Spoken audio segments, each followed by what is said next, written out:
જેતપુર નગરપાલિકા દ્વારા દેરડી આવાસ યોજના પાસે ડિમોલેશન હાથ ધરાયું। દેરડી આવાસ યોજનામાં રહેતા લોકોએ મકાન આગળ વધારાનું બાંધકામ કર્યું હોય નગરપાલિકા દ્વારા ડિમોલેશન કરાયું। નગરપાલિકા દ્વારા ચુસ્ત પોલીસ બંદોબસ્ત વચ્ચે દેરડી આવાસ યોજનામાં એક દુકાન સહિત 8 જેટલા મકાનની આગળ દિવાલો કરેલ હોય ગેરકાયદેસર દબાણ હટાવાયું। દેરડી આવાસ યોજનામાં અનેક જગ્યાએ રહીશોએ મકાન ફરતે દિવાલો કરી હોય 9 જેટલી જગ્યાએ નગરપાલિકા દ્વારા જેસીબી વડે દિવાલો દૂર કરાઈ।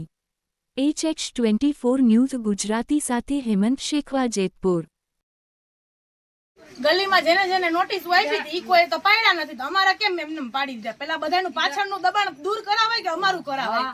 અમે બધું અમારું પાડવા જ દેતા હતા, તો અમે કઈ બોલ્યા જ નહીં। પણ પેલા વાયલા વાળા ઈ લોકો હું એ વાતચીત કરી આવ્યા એવી, તો ઈ લોકોની રજૂઆત ન થાય ને એને અહીંયા નો કાઈ કીધું, અમને જેવડું કેમ પ્રેશર આપે છે? એટલે તમે એવું કહેવા માંગો કે તમારું પાડ્યું બીજા લોકોનું? હા, બીજા લોકોનું અમારે કેમ આમ છે બધાયનું પાડતા?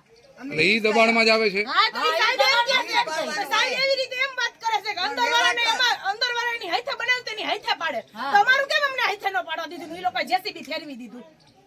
એટલે વાલા દવલાની નીતિ રાખે એવું કોઈ? હા, વાલા દવલા કહીએ ને, તો એવી રીતે ભેદભાવ કર્યો એના જેવું થયું ને। બાકી છે પાડો બધે અમે દુકાને ટૂંકમાં તમારું પડે એટલે બધાનું પડવું જોઈએ એવું કહો?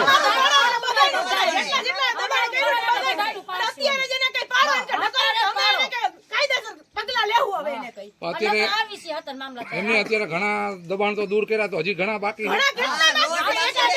પાડવા વાળા હજી પાડવા વાળા મજૂરી આવ્યા છે ને, કે પાવડાની લઈને પાડવા માંડે, ત્રિકમ નહીં લઈને, તો એના સાહેબ કેમ જોવા ઉભા રહી ગયા ખાલી? ખવાઈ ગયું હોય ને અંદરો અંદર